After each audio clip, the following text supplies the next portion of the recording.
It's Stream is thinking about live. going live, but I think it worked. It did work. This time I'm not going to make a silly, stupid joke that then goes semi-viral on LinkedIn. Um, and I don't know when I'm ever going to stop being surprised that it goes live. Maybe never. it just Yeah. seems, it just seems like magic. Do you Okay, who decides what snippet shows up on LinkedIn?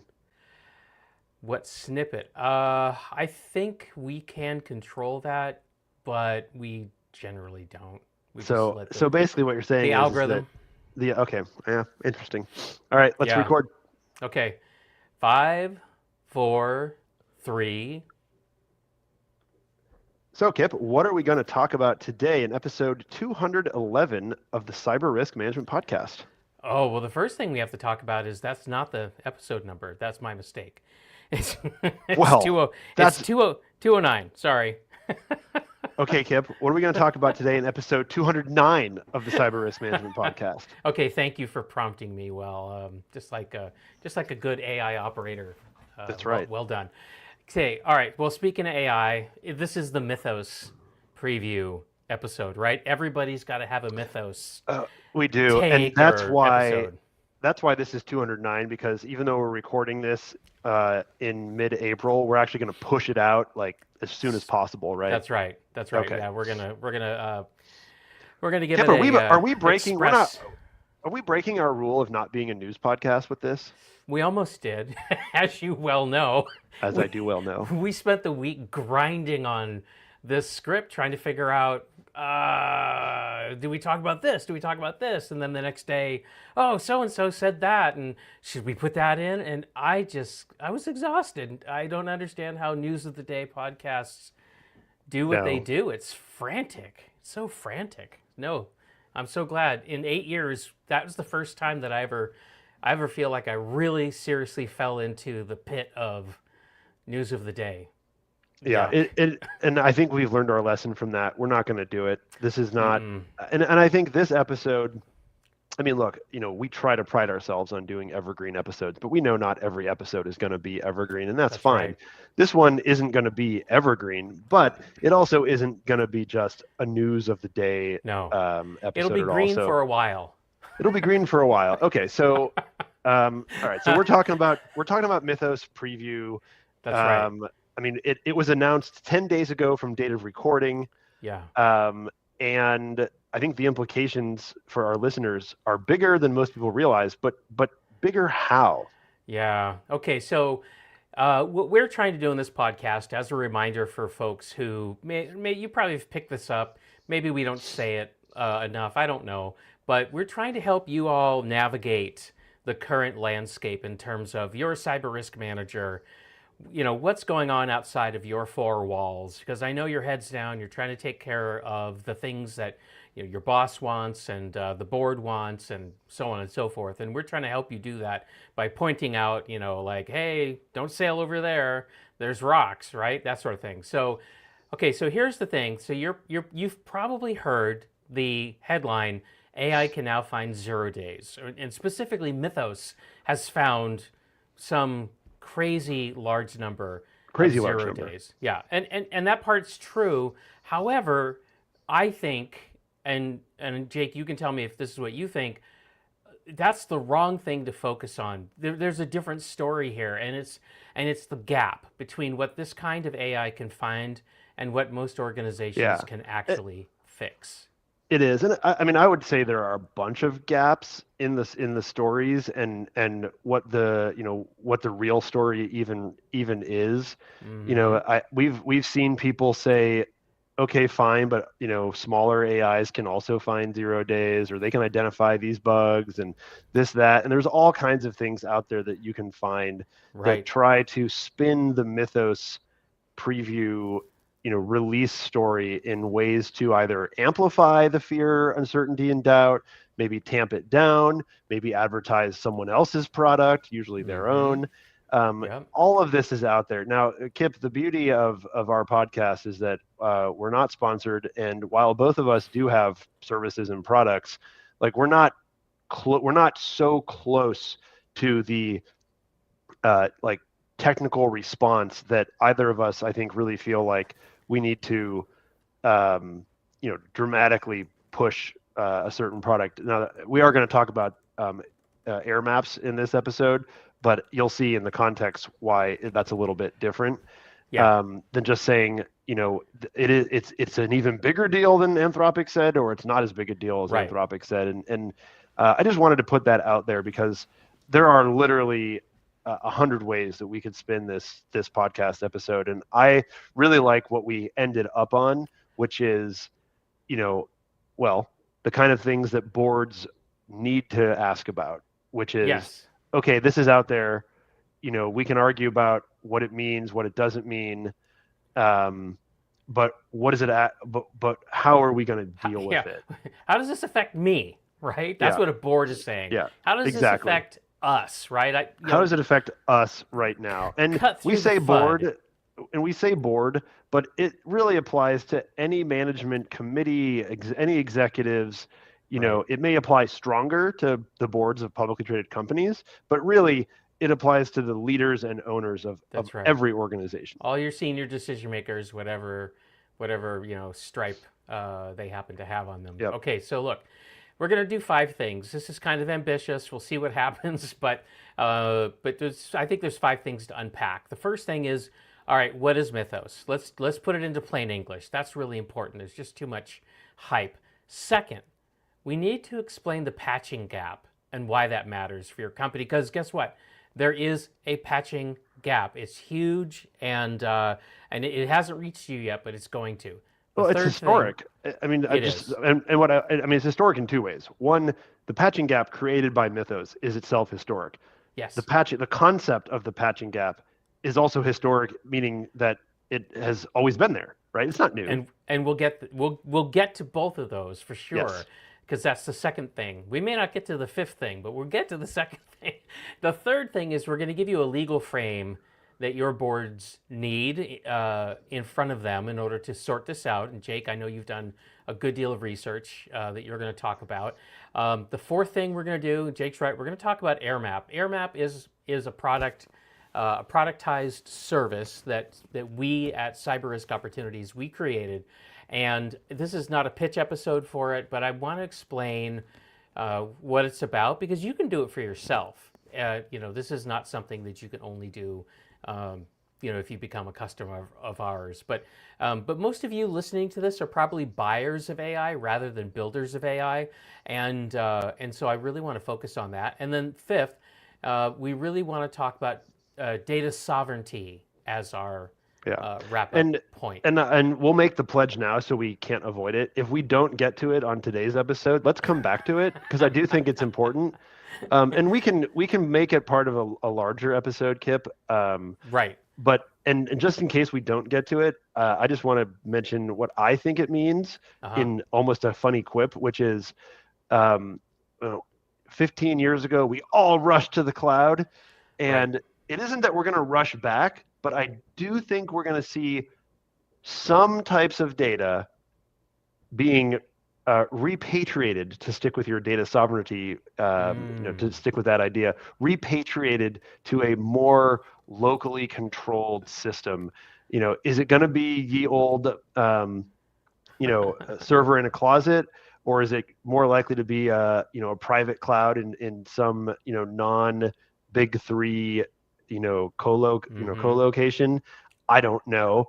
But I do think the point of data sovereignty is to regain control over your data. And if that's all we get to today, at least it was enough. And now we are on record. We promise we'll come back to it. Let's Right. continue. May have to do a whole episode, but all right, let's first begin by explaining Mythos in ordinary language. All right. So Anthropic is the name of the company that publishes Claude and its different models. So you got Opus, you've got Sonnet, you've got Haiku. Now, Mythos Preview specifically is something that they announced on April 7th, 2026. It's a version of Claude, probably Actually, a version of Opus, I'm actually right? not sure it is. I think when I've seen, I think they actually call it Anthropic Mythos Preview. I think it might be an entirely new. Yeah, Like, I it don't could think it's a be. Claude model. Well, It's I don't not know. clear. It could be, but see, yesterday Claude Opus 4.7 dropped, and there was some additional conversation and revelations about its relationship to Mythos. I don't want to try to unpack that. That's news of the day, and it's speculative, but whatever. We don't need to really be that precise here. We just need to know that it's a version of some kind of Claude model, and it's really good at two things in particular: finding vulnerabilities in software and writing working exploits for them. And because it's so good at this, Anthropic did not release it to the public. That's why it's called a preview. But what they have done is given early access to about 40 partners of theirs under a program that they call Project Glasswing, like the butterfly. Like the butterfly. So, who is in Project Glasswing? And by the way, I think you are right. It is generally called Claude Mythos Preview. So, Uh-huh. uh, Uh-huh. it We'll it see. must be. Yeah, we don't know. We'll see. And, they can rebrand it any way they like anyway. So, okay, who's in this Glasswing project? Mostly it's large software vendors, major open source projects. There's some government defensive organizations. Maybe some There's financial yeah, institutions. I there's a think. bank in there like Chase. I think JP Morgan Chase is in there. Um, Groups that can, own code at scale and can patch fast. So think Microsoft, think the Linux Foundation, I believe, has a seat at that table. And the idea here is that defenders get a head start on these attacks, right? So this is like responsible disclosure at machine speed. This is good for the blue teamers. I mean, I like that Anthropic did this.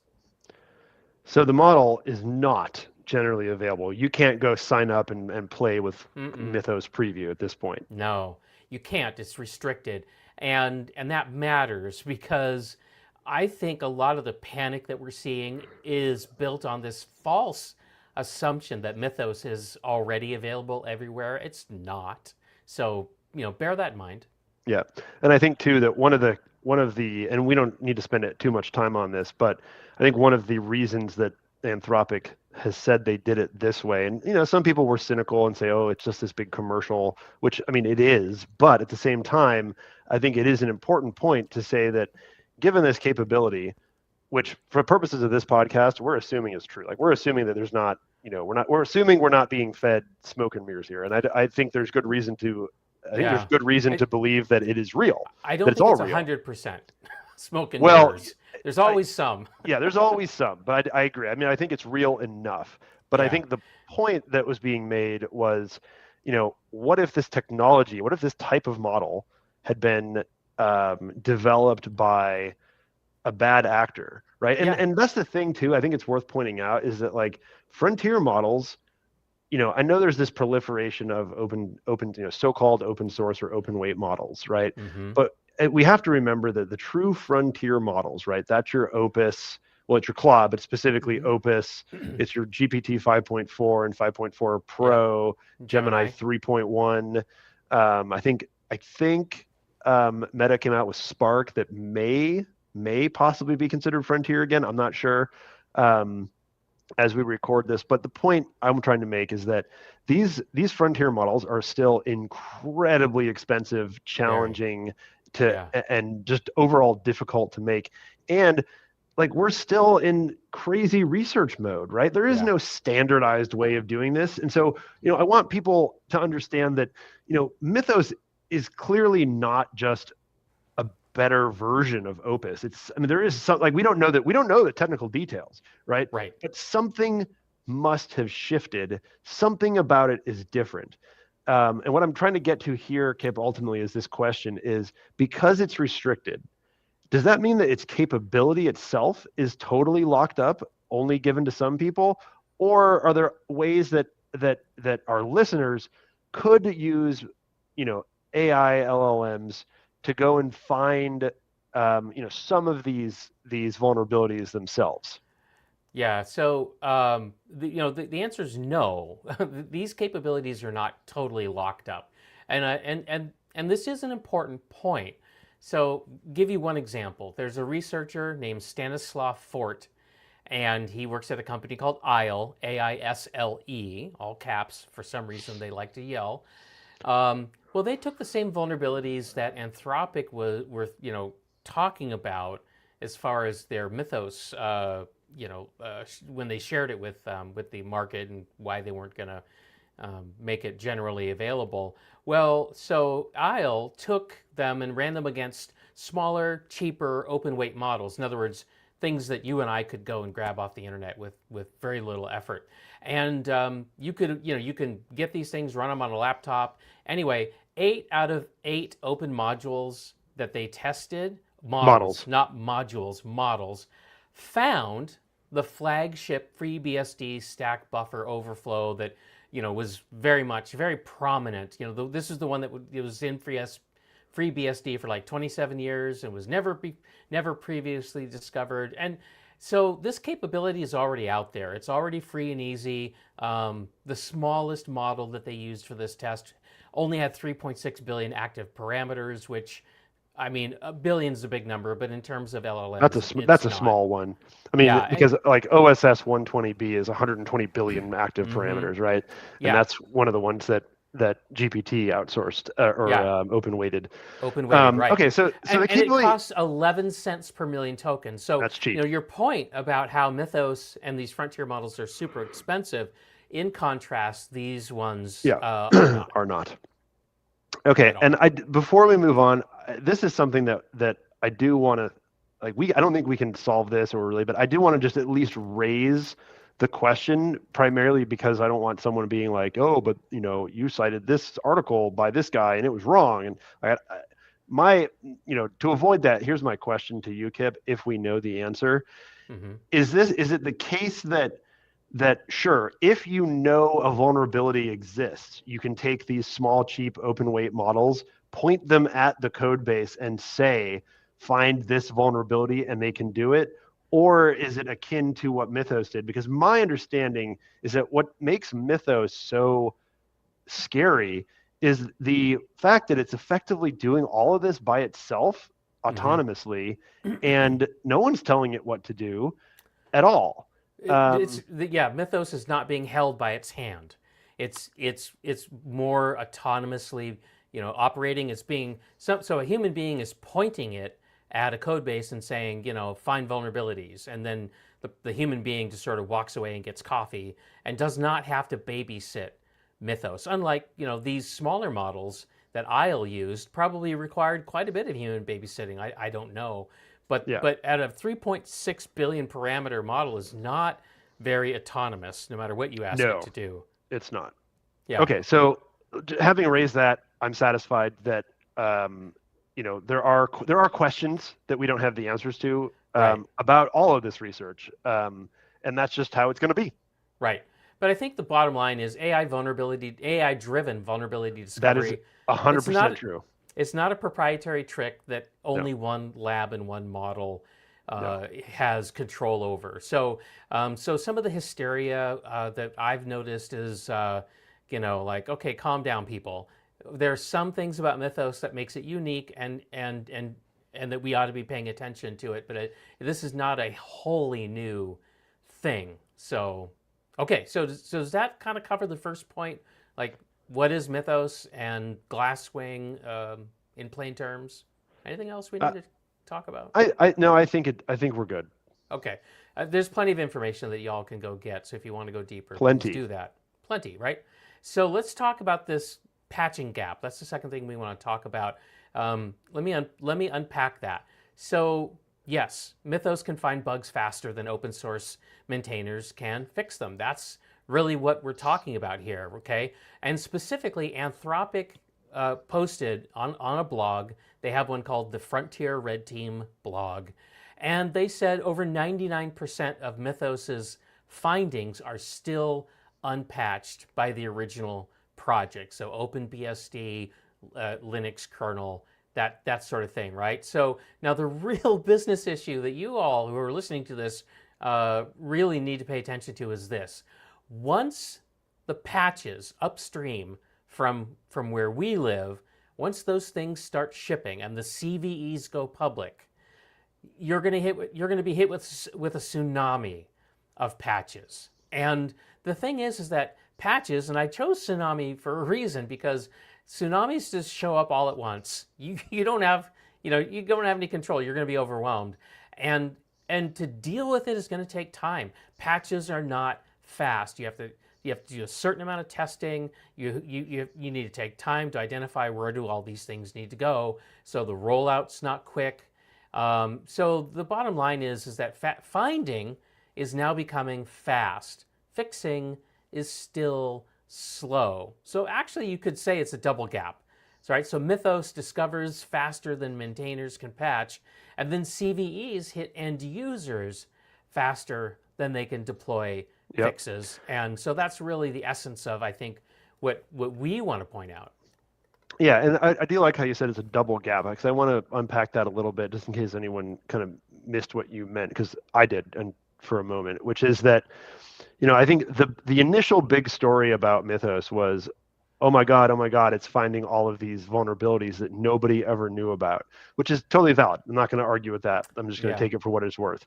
And I want to highlight that, let's just say for a second that the Chinese Communist Party has control of Mythos, right? Mm-hmm. That is one situation where instead of a patching problem, we have a 0-day nightmare We where do. there are suddenly, potentially hundreds or thousands of new 0 days being discovered, right? What Yeah. we're talking about with this patching gap is something that is different, that's very important still, but it is different, and that is it's the CVE publication.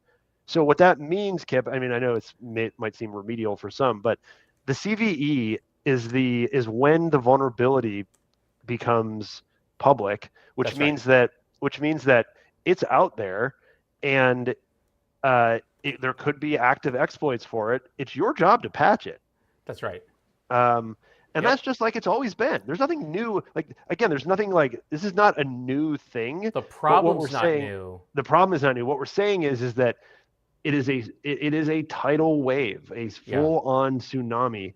And if Mm-hmm. you're already behind your patching, this is going to make it so Yeah. much worse, particularly since we now live in an age where, once these CVEs are made public, you don't need Mythos to go and exploit them, Right. right? Right. Yeah. This has always been an issue. We've been watching this for years and years and years. The time between CVE publication and the quickness with which those vulnerabilities can be exploited, that window has been shrinking and shrinking and shrinking. Back in the day, 15 years ago, we talked about it in terms of months. Now we talk about it in terms of hours.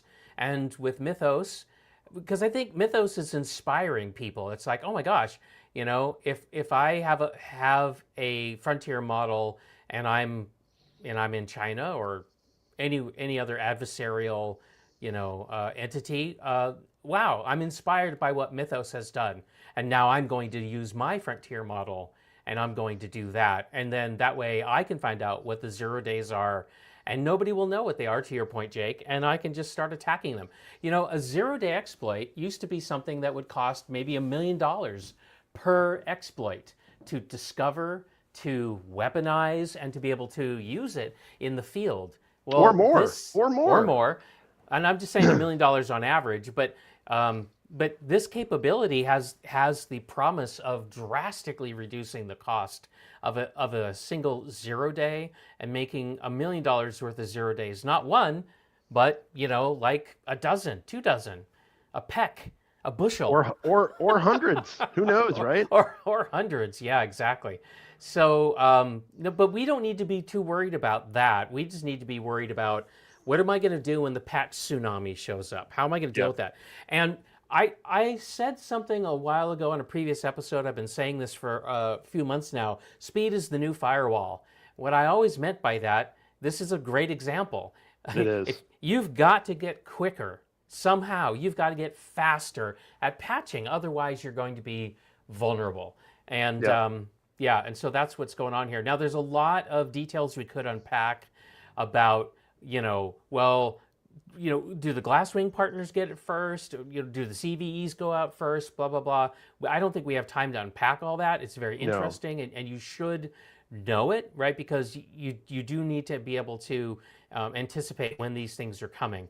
But I just want to say that this brings up another point, which is that most breaches don't come from 0 days. So No. I know it's sexy and kind of Hollywood to talk about 0 days, but they really come from something that I don't know if I heard somebody say this. So if somebody wants to claim ownership of this, reach out and tell me, but I love it. A basic persistent failure. I Right? love So that. I'm not sure I've heard that before. I love it though. yeah, because we're, again, advanced persistent threats, I've been paying attention to them for a long time, of course. Yeah, But they're it's scary. but that's not where most of the problems come from. So I'm going to start using this phrase more often: a basic persistent failure. And what am I talking about? Unpatched VPNs, stolen credentials, misconfigured cloud buckets full of data, session hijacks, third-party logs that never actually get into a log management system. Right? It's the Yeah. opposite It's the of opposite advanced. of an That's right. APT. Yeah. That's So right. so I mean, really, what you're saying is APT gets the funding, but BPF does the damage. Mythos is going to make the Yeah. BPF problem way worse because it piles on new CVEs on top of a patching function that's already drowning, That's right. and you're going to get drowned even more when the tsunami hits. And this Right. is not a 0 day velocity problem. It's a fundamentals problem. It is. Um, It's a basic. Yeah. it's oh my God, it's a basic persistent failures problem. And so it's interesting how Anthropic deliberately did not release Mythos because it wanted to give defenders an advance, sort of start on this, but inadvertently they're actually going to drown us. Yeah. Well, and it's interesting, this idea that, let's talk for a moment about the practical reality of a patch backlog, Mm-hmm. black backlog for just like a 500 person company, right? So, everybody knows that not every CVE is exploitable in your environment. Not Right. every system needs the same patching cadence. Let's just if you wanted to patch everything as soon as you could, your systems would basically be perpetually down because you'd be patching something almost every second of every day, right, Kip? Isn't that? I mean, Right. that's not realistic. So, you know, risk-based patching is a management discipline, not a tooling or That's right. it's not a tooling problem, right? It's not a tooling problem to the extent that we have tools that can deploy patches. However, to the extent that we have tools that could help us deploy more patches faster, then I would say, okay, great. So the tools could be doing more for us. But your point stands. This is a people and process issue more than it's a tooling issue. Yeah, which is a very good segue into the next section. Yes, which I want you to do because when 99% of what Mythos has found, then that's their number, not mine, not anybody else's. But when it's unpatched and boards need to know that Mythos class, tools exist, okay, so what does duty of care look like for a director or a senior decision maker? So it's interesting. You had there's a lot of things to talk about. I think initially the most important is probably the Delaware cases, the line of cases that are Mm-hmm. called starting with Caremark, going through a case called Marchand, and then Clovis, and there's a whole bunch of these, right? We don't need to go into detail about it, um, but it's about the director oversight duty for mission critical risks. Um, really it's about like the original case talks about central compliance risks.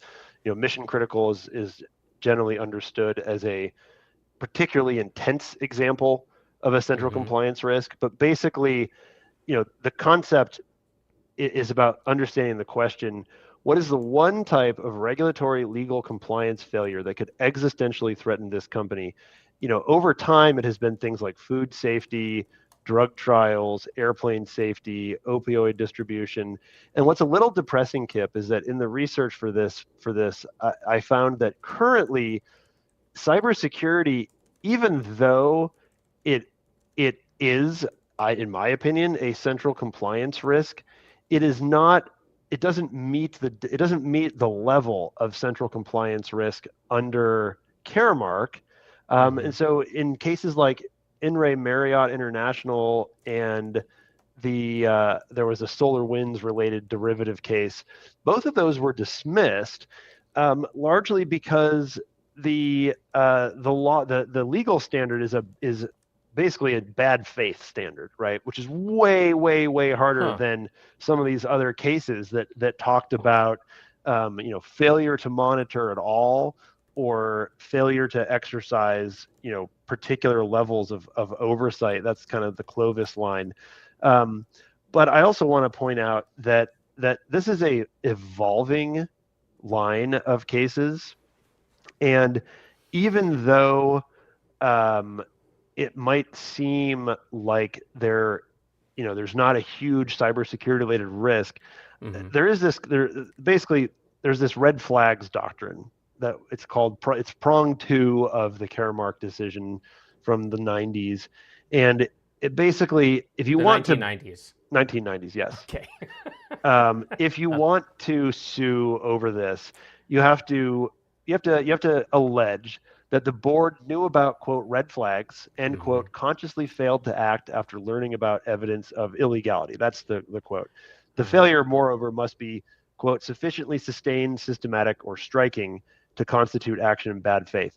Now, so that is the bad, just to be clear, that is the bad faith. That is the high level challenging, it was at one point called essentially impossible standard to meet. But if you think about what's actually happening today with Mm-hmm. Mythos class tools and the unpatched wave of materials, right? I actually think that even the bad faith standard could apply to boards that Mm.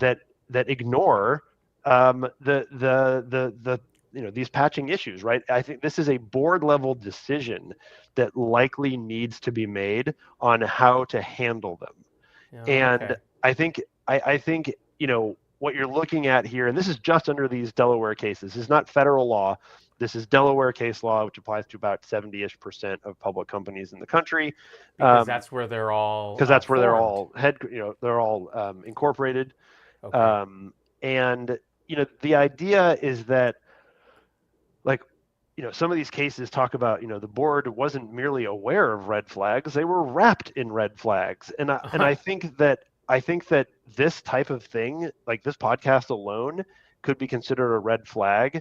And you can't. So here's the thing about this: is if you don't learn about the red flags, then you actually open yourself up to, you know, complete failures, right? That's Mm. not going to work. So So you ignorance have is to, no defense. ignorance is not a defense here. But then if you do know about them, right, even though you may not be vulnerable under kind of the later Marchand Clovis cases that Mm-hmm. have a lower standard of proof or evidence than kind of the original Caremark case, you might actually be able to hit the Caremark, standard of that involves bad faith, because if you know about this and you do nothing and you go offline and your business suffers, I mean, I that to me that feels like willful levels of ignorance that does Mm. actually rise to bad faith, right? So, um, that is that conscious failure to act.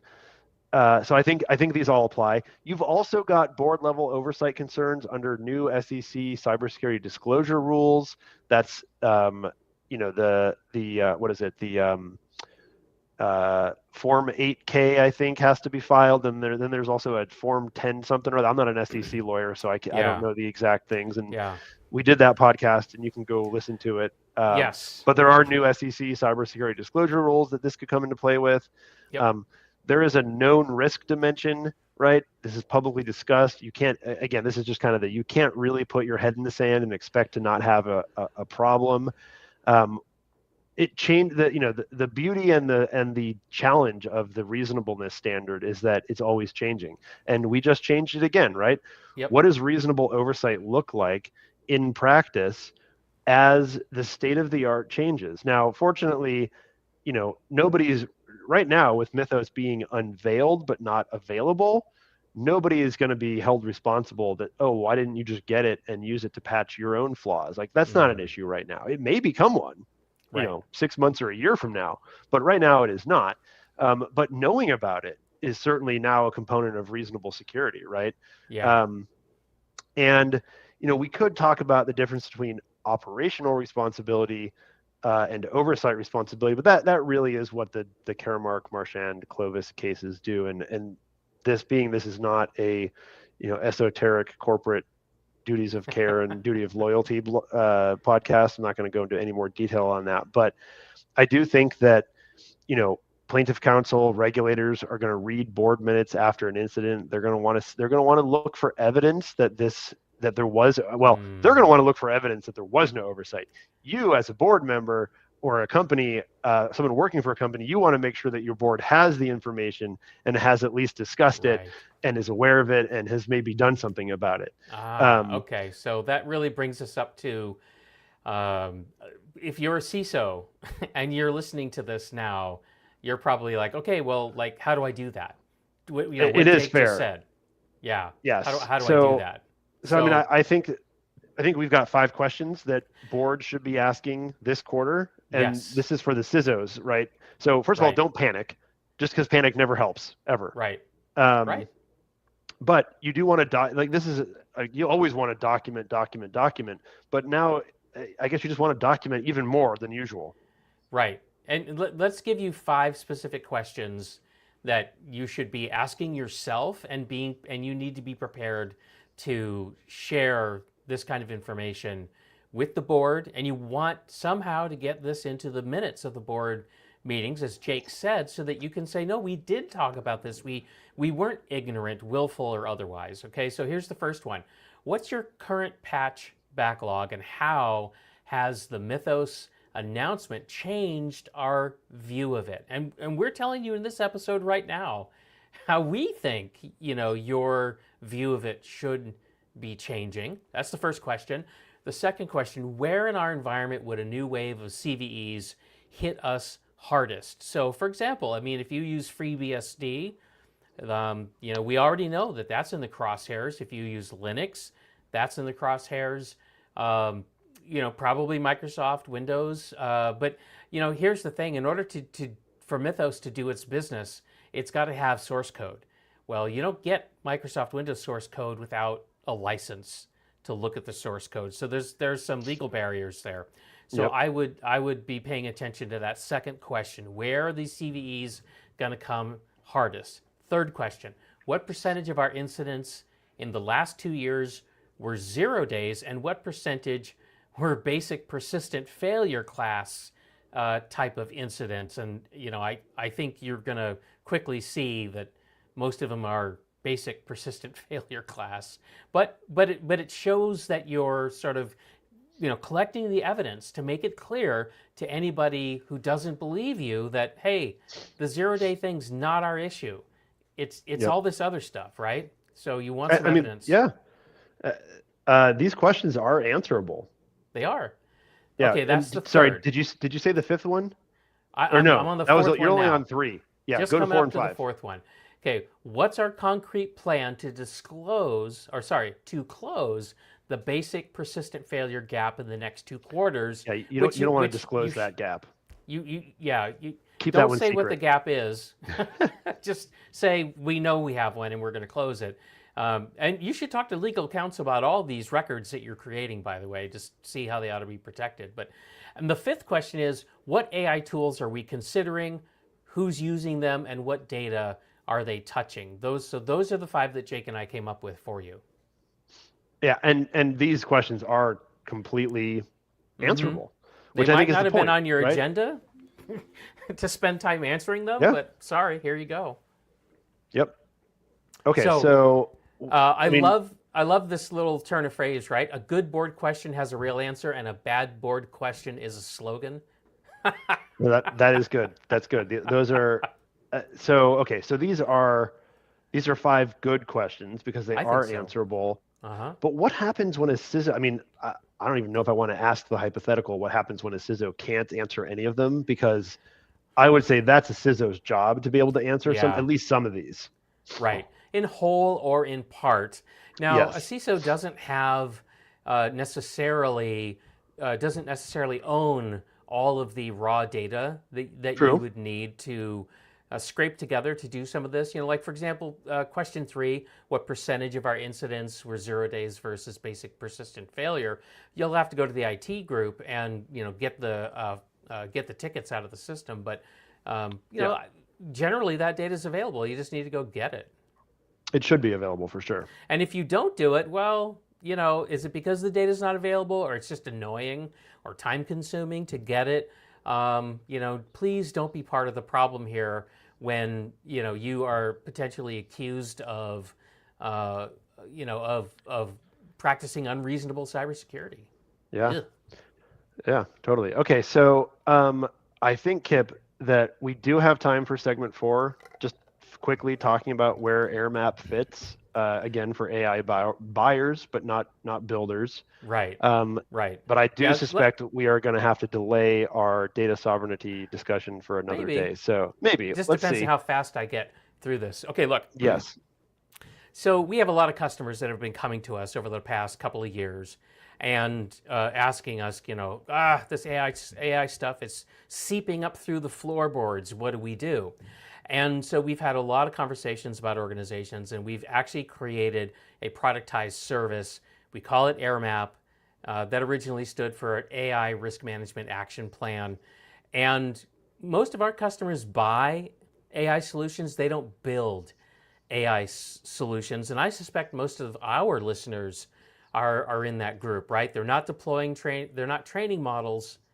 They're not deploying agents in their CI/CD pipelines, right? They're just using models that are provided under Copilot or ChatGPT or Claude or Gemini or whatever. And so the governance question for them is really different than the one that a software vendor faces. And Very I'd much love to so. unpack that, right? So a Yep. builder needs to ask and answer things like, is my model safe? Is my agent properly scoped? And is my pipeline, does it have the right instrumentation on there? But those are not buyer questions. Buyer questions are like, what AI tools are our people using? And what data are those tools touching? And has anybody approved that AI and data combination? And what happens when an AI vendor, changes their terms or leaks the data? So those are really different. And AirMap is built to deal with that bucket of questions. Yeah, and what about the workforce piece too specifically? Yeah. So we spent, I think, 2 podcast episodes uh, doing a teardown of the NIST AI risk management framework, At and least. we've looked at lots of others, and it's the workforce pillar, I suppose we could call it, that most AI governance frameworks just completely ignore. They tend to treat security teams as having tooling issues, not people problems, and AirMap directly it addresses that. So it calls out the need to have the people layer identified, and then to address it in a practical way. Acceptable use policies, data classification for AI inputs, shadow AI discovery, training that's scoped by role, Yep. decision frameworks for knowing when a human has to stay in the loop. These are all governance levers, and they can scale up or down, right, to a venture capital backed company, up to a mid market company, even a giant enterprise, right? So it's just a way for managers and boards to look at their AI issues through a framework that's been tuned for their situation. Yep. Absolutely. And I think Um, that's really needed, and not a lot of people are talking about that right now. yeah. I mean, and I think it does seem like many of the frameworks are focused on builders, which I understand, Mm-hmm. but I think there was a time when we thought everyone was going to be a builder, and maybe that time will come again. Maybe we'll come full circle. But right now, these types of frameworks don't really help the kind of average, Mm-mm. mid-market CISO Yeah, at one of these companies, because they're not building, they're buying and that's implementing. right. um, That's right. Now, if and you're maybe quick, they're building we can get to a the little data bit. sovereignty if you Yeah, can let's get do to it. it. Okay. Okay. All Okay, right. so So let's look, close on it. You wanted to close on it. I It's do. come up, but why here? Why now? Okay, because every one of these AI tools, unless you know for a fact because you have your own local tool, all these tools are sending your data somewhere. Hello. So Mythos, when it does what it does, it's running on Anthropic's infrastructure. Copilot is on Microsoft's. If you've got an AI-driven security operations center tool, it's gonna pull your data back to the vendor's clouds, and it doesn't matter if it's proprietary code, security telemetry, HR data. I mean, this is like cloud Yeah. computing, but without such an obvious disclosure that your data is going places that you don't realize and you don't necessarily know.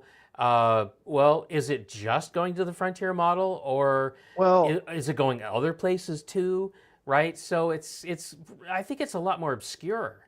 it's more obscure, and it feels like some of the early cloud do-it-yourself things, like if this then that, and Zapier, which are cool tools, but like, if you play with them too much in your personal life, you can quickly discover that you've lost control of where stuff is going, Right. what's seeing it, what's not seeing it, what's happening. And I think that what we're running into with MCP servers, and by the way, there was just a whole big disclosure about how MCP as a protocol is apparently fundamentally flawed. Mm. That just came out today, or at least I saw it today. And you know, this means this is kind of like that frenzy, right? But at corporate scale. And I think it's a really good question. So now, Kip, you are not at corporate scale, but No. you've been able to practice this yourself. So what are you like? What are you doing? Yes, so I think it would be helpful if I did share this so that people can understand that there is alternatives when your use case demands it. So we've got at my company, we've got 6 people who work full time on my team. I'm the seventh, and we've got 3 of us are handling confidential customer data, and we don't put that data in frontier models. We actually have each one of us has a Mac Studio. um, I've got one with 512 gigabytes of unified memory, and we run local LLMs to do sensitive data analysis because some work just doesn't belong in the cloud because we just have no control over it. And so, we're using Olama, and right now it's changing practically every day because just everything moves so fast. But we're using Olama, we're using GPT 120B, GPT OSS 120B, and yeah. So, and sometimes the workflow is really simple. I just take a document that has a lot of sensitive information, I run it through a robust uh, uh, anonymization pass with a verification locally, and then I can use that with the frontier models, do the analysis, and then I can kind of like reconstitute the document with the masked data afterwards. Yeah, Yeah, it's an extra step and it takes time, but we think it's worth it. We absolutely yeah. think it's worth it. I don't know how many advisors on cyber risk, how many of our competitors are taking the time to do this, but man, all we have at the end of the day is our reputation. And if our customers find out that we've been stuffing data that they would never stuff into a frontier model, that we've been stuffing it into a frontier model, They'll be upset. that's Yeah, no and bueno. I mean, it's a differentiator for CRO. I will say, Kip, that we were, you may have seen this, you may have not, but we at K&L Gates were extremely proud to be what we believe is the first big law firm to obtain ISO 42001 certification Oh, that's no for small an thing. AI for an AI governance program. Um, and I think one of the limitations, and I'm sure you would agree, is that uh, you know you have a relatively small team, and you can give each of them this Mac Studio, and you can do this. The difficulty would be one, doing it for groups of people who are not technically proficient, which Right. describes most people Mm-hmm. in most places, but particularly at law firms. And then just scaling of it would be potentially very difficult. Yeah. Um, it's interesting, Kip, though, because It's that not could easy. like it's not easy, but as someone who came from small law, from boutiques, it could actually empower boutiques in unique ways. Mm-hmm. And we could consider CRO to be I mean, Oh CRO yeah, is a boutique we compared are. to, whatever, Mm-hmm. what's a big, I guess it's Google owns now, but I was thinking of Mandiant or something, right? That's like the Oh big yeah, law they're version of it. completely on the opposite side Yeah, of completely on the boutique. opposite side. But like, how difficult it would be to do some of this stuff truly Yeah, locally. I mean, it just would be. at scale. I Um, mean, yeah, it's not practical at scale right now. yeah, And this is a window that's going to close eventually. Anytime you get into a disruptive technology like this, in the beginning, there's just no tools. People really don't know how to scale this stuff. Things move too fast. Ultimately, I think we will get there. And that's why I wanted to mention data sovereignty because it's starting to actually become a big concern. I'm hearing customers talk about it. They would like to know what they can do about it. The cost yeah, of AI is going to go up. I don't see that not happening. Right now, it's cheap, cheap, cheap. But was it Sora? OpenAI had to withdraw canceled it. Sora, just canceled it, Yeah, even though they had $1 billion deal with Disney. They canceled it because the cost of running it was obscene versus what people were willing to pay for it. And so I yep. think we can expect frontier model costing is going to go up over time. And I think that'll make data sovereignty even more Yeah, I mean, Claude interesting. already or Anthropic already has for people on Claude Enterprise. Now now the pricing is different. Mm-hmm. You pay by you essentially pay by token. Ooh. And token, Um, that's like turning on the garden hose and watching the water run. I mean that. Well, I mean, tokens are the new kilowatt hour, They right? are. I mean, that's Yeah, what's going to happen. Now, I do think eventually costs will come down.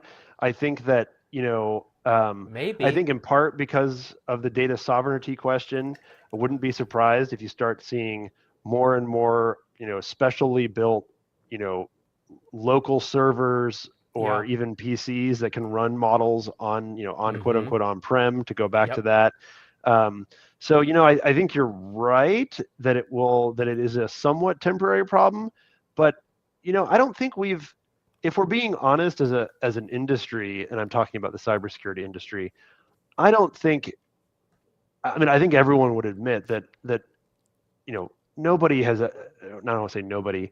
There's still a lot of companies running hybrid cloud environments, Mm-hmm. and that's probably never going to change. And some companies have retreated from the cloud very, Yeah, very publicly. repatriated, Kip. Repatriate. We don't retreat. We Okay. repatriate our data. Okay. We advance in a different direction. Yes, yes. We There's stage all a kinds of ways to tactical say it. movement toward the That's rear. right. That's right. Okay. Well, anyway, so that's our little bit on data sovereignty. There's probably a whole episode in here on that at some point in the future, but for now, that wraps up this episode of the Cyber Risk Management Podcast. So just to recap, today we talked about Mythos. What is it in plain English?